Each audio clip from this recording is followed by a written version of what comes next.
I'm going to keep this video as stripped down as possible. People don't like understanding the technical aspect of this subject or sitting through lots of evidence, so we're going to keep it as simple as humanly possible. Let's get right into this. What actually drove Robin Westman to do what he did?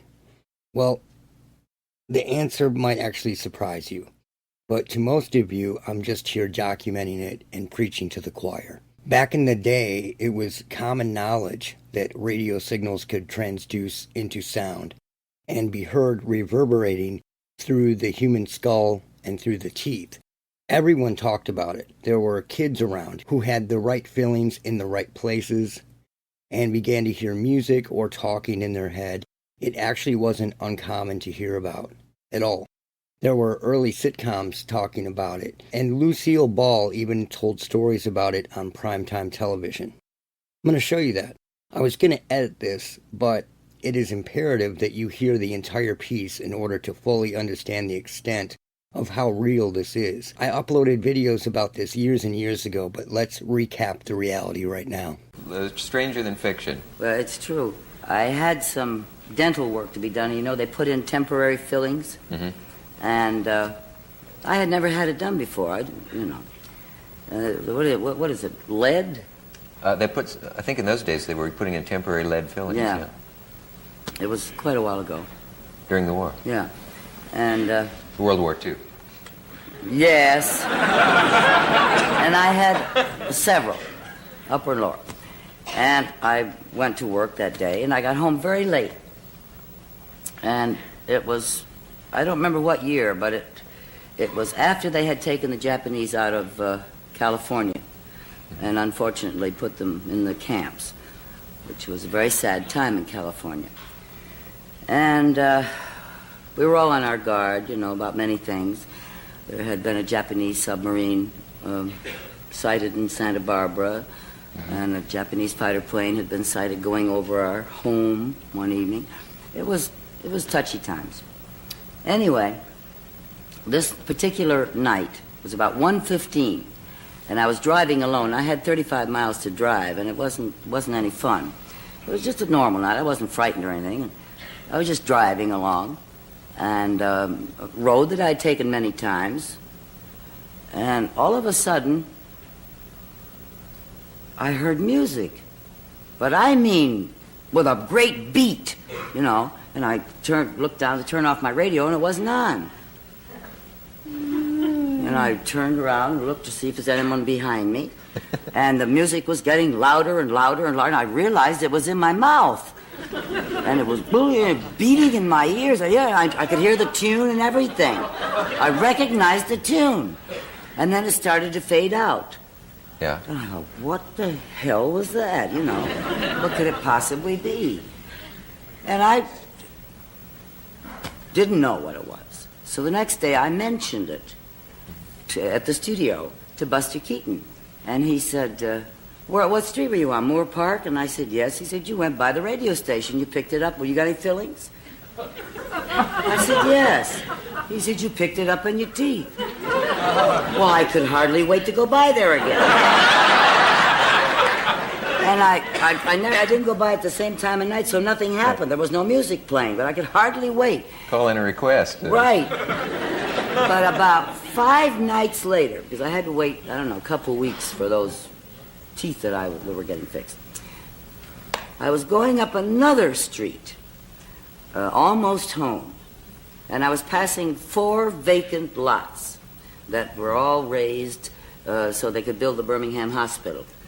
And as I went by there, I heard... And I'm picking it up with my teeth. You mean... Yes.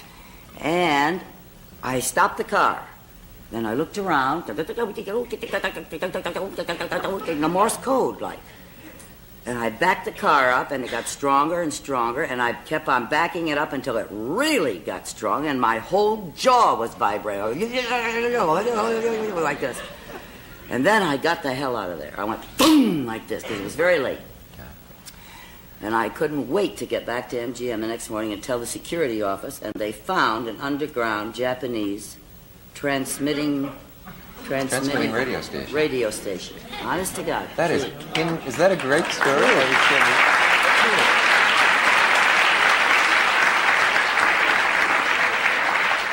Now, if Lucille Ball said those words today, the same words, the headlines would be, Lucille Ball goes on paranoid conspiracy theory rant during the Dick Cavett show. The media and powers that be would attempt to paint her as absolutely batshit crazy. But they didn't. Why has reality changed? Lucille Ball told this story many times, but during the period when this was shot, the people working on this technology had just began to really weaponize it and realize its true potential, like what it could really do. The idea, the stories, and the technology went dark, totally dark. Hollywood is fresh out of ideas and has been for years, but have you heard of a movie where they're sending radio waves into someone's head or they hear voices? Hell no. Hell no. After the technology went dark and began to be used in mass, long-range applications, the mental health narrative picked up and began gaining traction. That's another reason that you don't hear about this technology. The powers that be need crazies out there doing crazy things. And people knowing that they were being created, nudged, manipulated, and influenced with this technology would really put a chink in the mental health industry's armor. It would force people to start asking tough questions about the current narrative, all of it. Shooters, the mentally ill, terrorism, homegrown terrorism, the mental health narrative, every single thing. They don't want to do that. So they just don't talk about it. And if you do, you are either painted out as the Pied Piper of anti-psychology, or you are making insane people wonder too much. Right? The Robin Westman case is just like many we have seen in the past, narrative-wise. Sandy Hook, Aurora, Colorado, etc. All of them. Very wealthy father is involved with technology, algorithms, banking, etc. And suddenly, wealthy father's son goes seemingly batshit and begins performing quote-unquote motiveless crime. Now, that's the narrative. I won't get into Sandy Hook because I have questions about all of S. Hook, but Aurora is very similar to the Robert Westman case. James Holmes' father was a software engineer who created algorithms used in banking. James Holmes was studying things that were very similar to what happened to him, almost as if someone wanted to show off how far ahead of the game we actually were, while James played around with his silly temporal illusions for his neuroscience classes, right? I mean, anyone who knows anything understands that there is a curtain. And since Lucille Ball talked about voices all those years ago, the curtain has been closed. There is the technology that the public is allowed to know about, and there is the technology behind the curtain. James Holmes, it appears, was given a dose of his own medicine, so to speak, a temporal illusion that set him up to be infamous, believing that Obama and others were communicating with him. He allegedly went on a spree that became known as Aurora or the Batman shooting, right? And just like everything else, when you begin to really look at all these stories, it's the same script over and over with a different name, a different place, different perceived forces at work, whether that be people, aliens, demons, angels, Bigfoot, Obama, etc. Something fundamental has changed since the 1970s, and that is we now have motiveless crime, right? Quote-unquote motiveless crime, which didn't exist before. And the way this destroys crime, suspect, and profile narratives lines right up with every other narrative that the powers that be are intentionally destroying, which has been called a war on reality by some. But those same people weren't paying attention when they were bending the mental health reality and the narrative, and the reality that quote-unquote motiveless crime didn't exist, and it has only existed since this technology was perfected all those years ago and has been updated and made more powerful to this very day. So, back to Robert/Robin Westman. Was he just crazy, like an insane Zoomer who pranced off the reality map? Or was there something more to this that we aren't hearing about? Was Westman being nudged along, influenced, and manipulated to do things by external forces disguised as quote-unquote mental health issues? Something that the media and the internet has been trying to hide and keep down is one specific video of Westman in his home.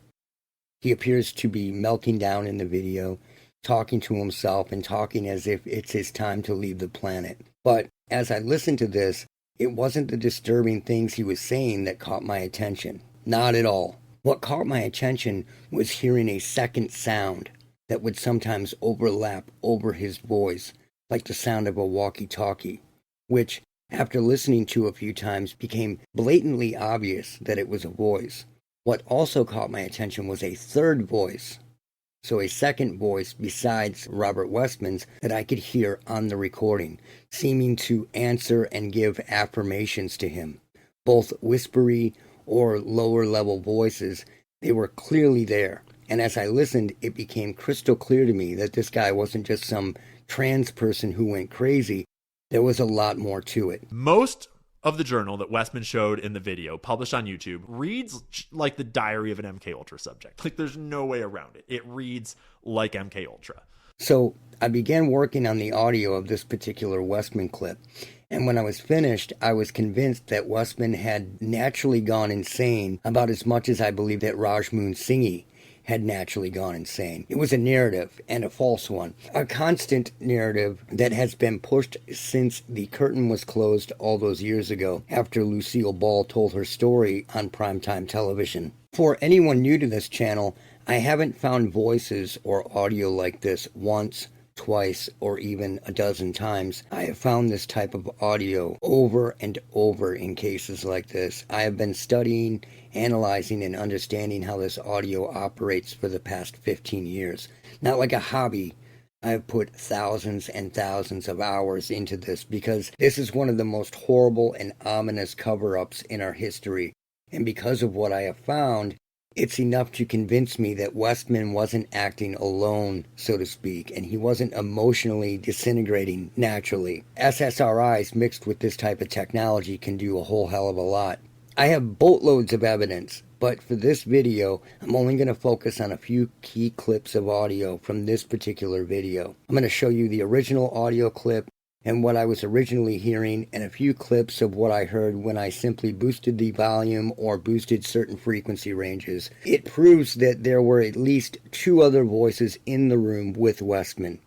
These weren't people shouting in the distance. These were whispering or talking at or even above the ambient noise level in the room. And they were talking about the same types of things that Westman was talking about, or affirming other things that were similar in nature. So let's dive into the evidence first, and then I will explain everything as we go along. Now, this was what I started to first catch in the audio. A bunch of these right here. That sounds like, almost like CB buzz, right before or after he would start talking. And then this hit after I boosted up the frequency ranges, and it is obviously a voice. And I'm going to show you where Westman is talking and where he isn't.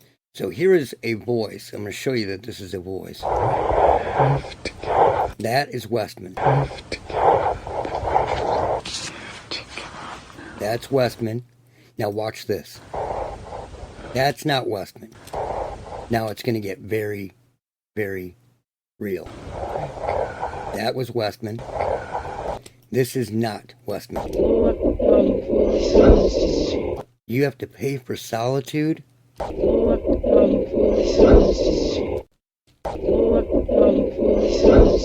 And then another voice.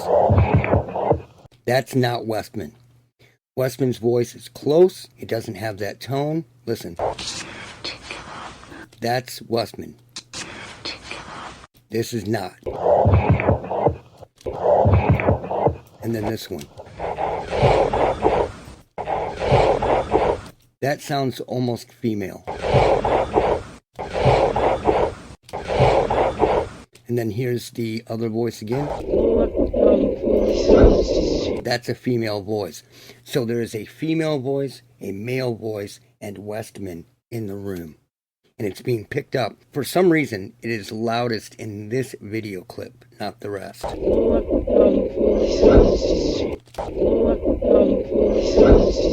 Now let me play you a couple more. When you've been working with audio for a long time, it's very easy to tell how big the room is if a voice has natural reverb that matches the other voices that are in the room or not. If it's flat up against the recording, against the mic, or if it's far away. There's a lot of dynamics to it. So check this out. That was Westman, okay?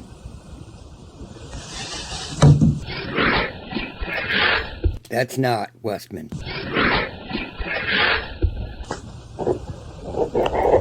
That's not Westman either. And it sounds like it says it's been hidden. Or you've been hidden. That is not Westman. This is Westman. The other voice, the second male voice, has more of a CB quality to it, an old CB. And then the other one is female, like I showed you. And he's by himself in the room, going over his magazines. Now, this is a very, very important clip. He says here, I love my family. I love my family. I love my family. But there's a female speaking to him before that overlaps into Westman's voice. Let's check it out. Right there. And it's almost like a robo voice. It has that robo feel to it.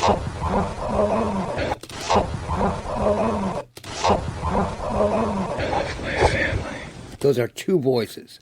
Anyone who says otherwise is high off their ass or just doesn't understand it. That is one of these voices. And I've caught this many, many times. That is a female-ish, supposed to be female. It's a computer. They're not real people, but it's a female voice.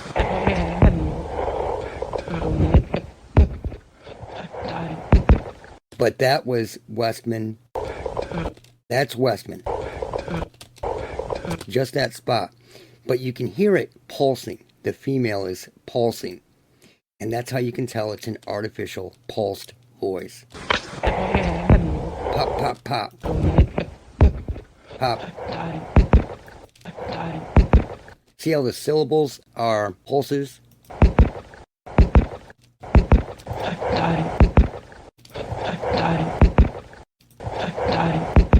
That time to look, it sounds like this is two syllables here.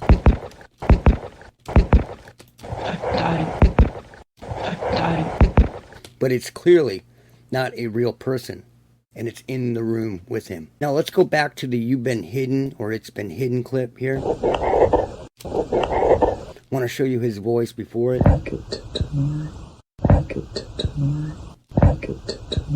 That's Westman's voice. This is not.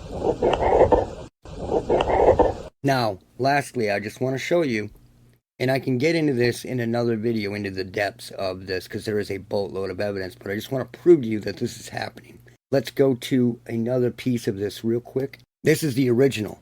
All I did was boost the audio up a little bit, and this is what I was hearing and when I discovered it.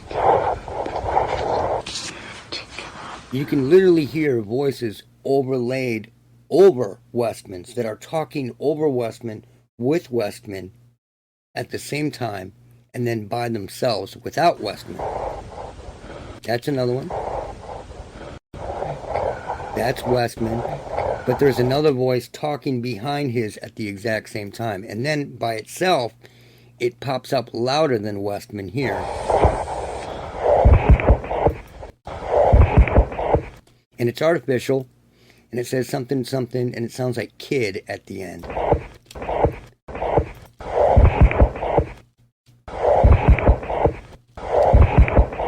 So this is what I heard originally and why I dug into the audio. He is talking back and forth with someone. So when you watch the videos, when you go off YouTube and watch these videos somewhere, you can actually hear that he was being completely and totally manipulated and influenced.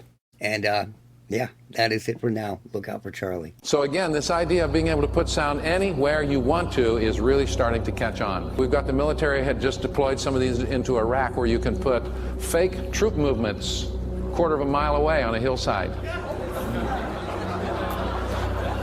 Or you can whisper in the ear of a supposed terrorist some biblical verse. I'm serious. Look out for Charlie.